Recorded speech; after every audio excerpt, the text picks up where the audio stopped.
తెలంగాణలో యూట్యాక్స్ వసూలు చేస్తున్నారంటూ బీజేపీ అధినేత మహేశ్వర్ రెడ్డి చేసిన వ్యాఖ్యలకు మంత్రి ఉత్తమ్ కుమార్ రెడ్డి స్ట్రాంగ్ కౌంటర్ ఇచ్చారు.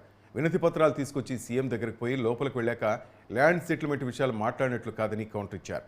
బీజేపీ ఫ్లోర్ లీడర్ పదవి కోసం ఆయనే ఢిల్లీకి డబ్బులు పంపినట్లు ఉన్నారని అన్నారు. తాను 1000 కోట్లు తీసుకున్నారని మాట్లాడుతున్నారు, కానీ నేను ఎవరి దగ్గర నయా పైసా కూడా తీసుకోలేదన్నారు. తనపై నిరాధారణ ఆరోపణలు చేస్తున్నారని, ఇప్పటికైనా ఇలాంటి మాటలు మానుకోవాలన్నారు.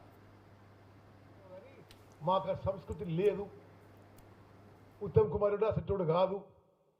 అదేవిధంగా మేమేమి ధాన్యం కొనుగోలు కోసం రాష్ట్రంలో ప్రభుత్వంలో పెద్దలను కలిసి బయటనేమో కొనుగోలు విషయం మాట్లాడి లోపల రూమ్లో పోయి వాళ్ళ భూముల విషయం మాట్లాడే సంస్కృతి కూడా మాది కాదు. మరి ఈ విధంగా చేసిన వాళ్ళు పూర్తిగా అబద్ధపు ప్రచారం.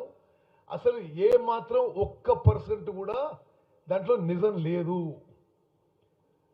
అదేవిధంగా వాళ్ళు ఏమంటారు, 1,30,00,000 మెట్రిక్ టన్నుల ధాన్యం కొనుగోలు అయిందట.